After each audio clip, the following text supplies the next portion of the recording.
고린도전서 12장 22절부터 24절 한 절씩 교독하겠습니다.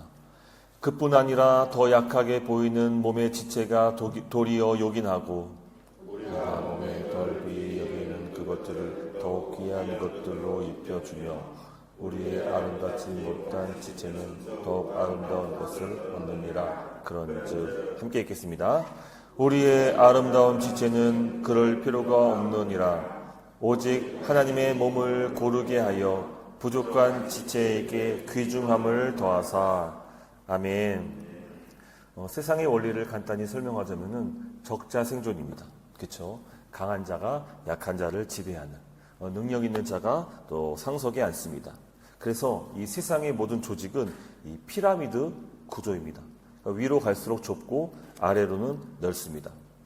그런데 오늘 본문은 사도 바울은 이 세상의 질서를 완전히 뒤집는 그런 충격적인 선언을 합니다.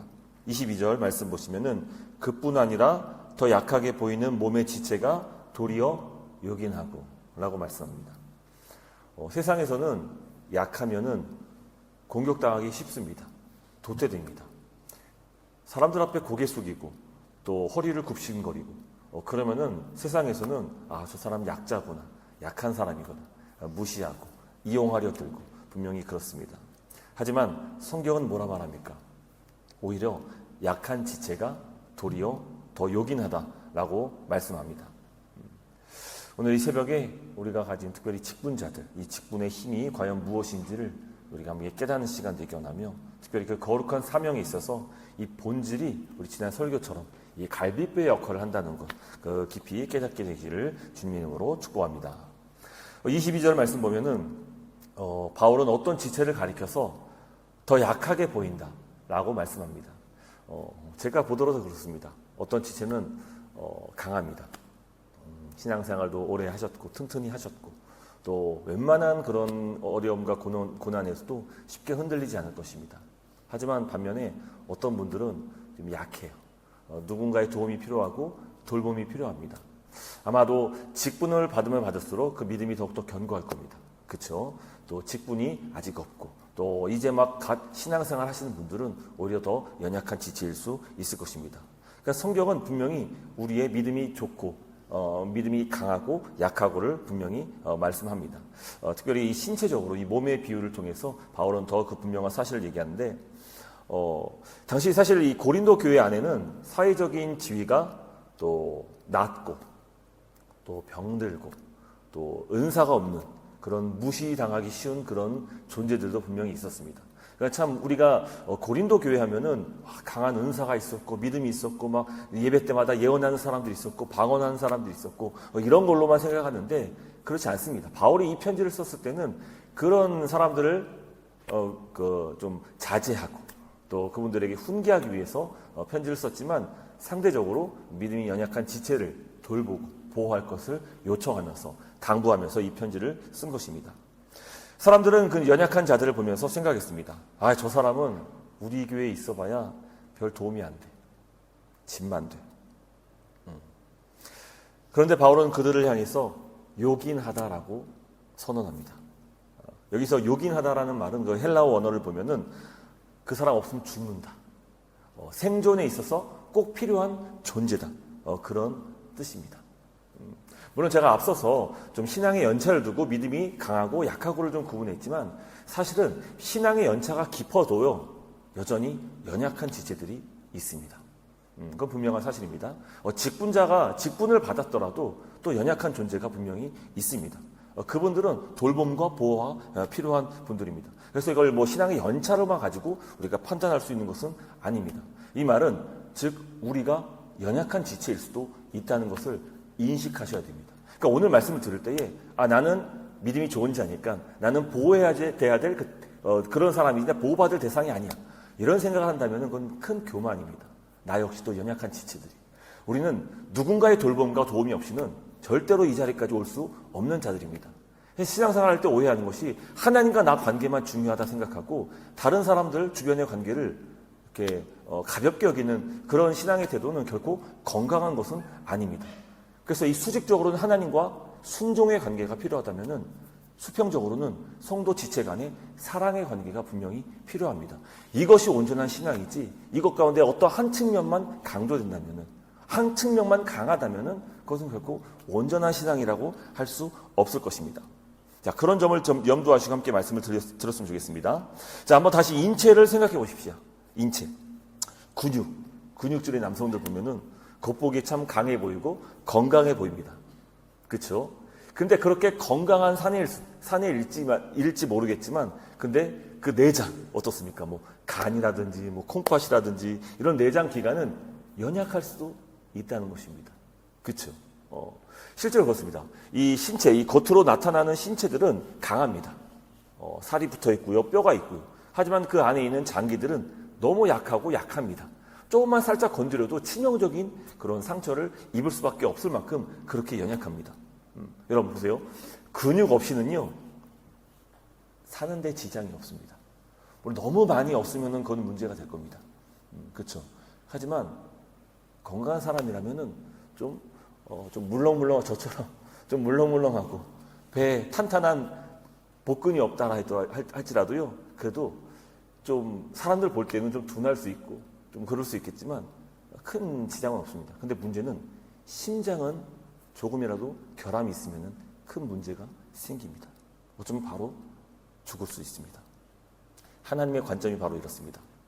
너희가 무시하는 그 연약한 성도, 아파서 누워하고 있는 그 성도는 사실 이 반석교회의 생명을 유지하는 심장과 같은 그런 존재이다. 그러므로 교회 안에서는 그 약함은 무시의 대상이 아니라 보호의 대상인 것입니다. 보호의 대상. 그렇다면 교회에서 강하고 강한 자로 선출되어서 하나님의 직분을 맡아 교회 사역을 감당하시는 그런 직분자들은 무엇을 해야 됩니까? 23절은 이렇게 말하는 것입니다.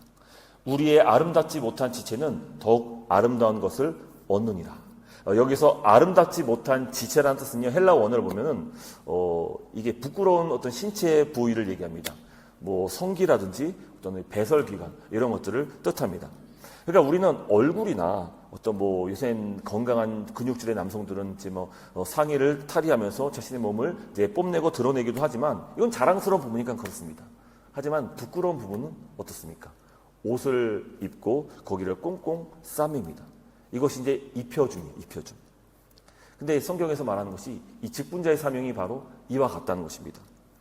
교회 안에 허물이 있는 성도, 덕이 되지 못하는 그런 성도, 어떤 성향적인 부분에서 좀 연약한 그런 기질을 가지고 있는 그런 성도들. 여러분 세상에서는 그 사람들을 향해서 손가락질할 수 있습니다. 왜 이렇게 목이 뻣뻣해? 고기가 뻣뻣해? 혹은 왜 이렇게 성격이 사람들하고 잘 어울리지 못해?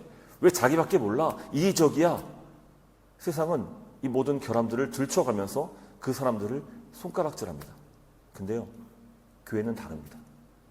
교회는 세상과 구별된 거룩한 그리스도의 몸된 교회이며 하나님의 가족이 모인 주의 몸된 교회 지체들입니다. 그래서 우리는 감싸줘야 됩니다. 부끄러운 지체들을 감싸주고 보호해줘야 됩니다. 근데 그 역할을 누구에게 맡기셨냐? 바로 직분자들에게 맡기셨다는 것입니다. 어떤 사람의 결함도 있어요. 우린 다 있습니다. 그게 없으면 예수님이죠. 다 있어요. 부족한 부분 있어요. 근데 자기의 뭡니까?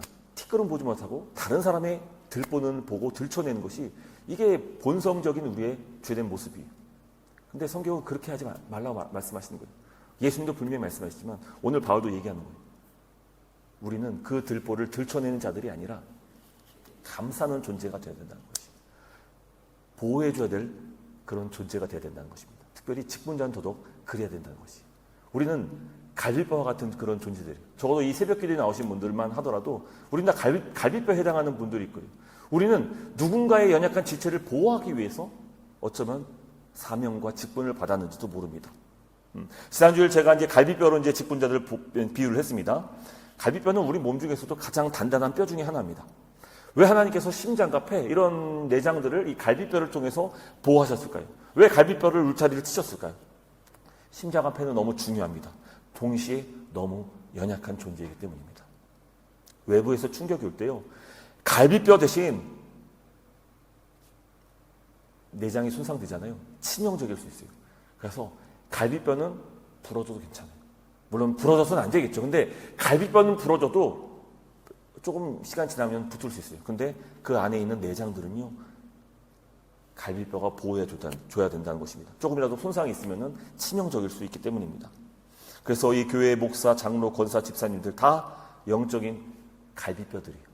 뭐 이외에도 다른 직책과 어떤 직무를 맡으신 분들은 다 하나같이 우리는 영적인 갈비뼈들입니다. 여러분이 가진 믿음, 또 재정적인 넉넉함, 사회적인 지위, 이거 자랑하라고 주신 게 아니에요. 그거 갖고 자랑해서는 안 됩니다. 자랑하면 오히려 빼앗길 수 있습니다. 세상에 시련과 공격이 몰려올 때 우리는 연약한 지체들, 특별히 그것이 새 가족일 수도 있고요, 좀 모난 성향을 가진 그런 성도일 수도 있고요, 우리는 그분들이 다치지 않도록 세상에서 그분들을 공격할지라도 우리는 그분들을 대신에 충격을 흡수하면서까지도 막아줄 수 있어야 한다는 것입니다. 그래서 진정한 리더, 성경적인 지도자는 성도를 살리기 위해서 기꺼이 자신을 내어줄 수 있는 자입니다. 여러분의 단단함이 누군가를 살릴 수 있는 그런 방패가 될 수 있기를 주님의 이름으로 축복합니다. 할렐루야. 말씀 맺도록 하겠습니다. 우리 사랑하는 반석교회 성도 여러분, 교회의 권위는 높은 자리에서 호령할 때 나오는 것이 아닙니다. 그렇죠?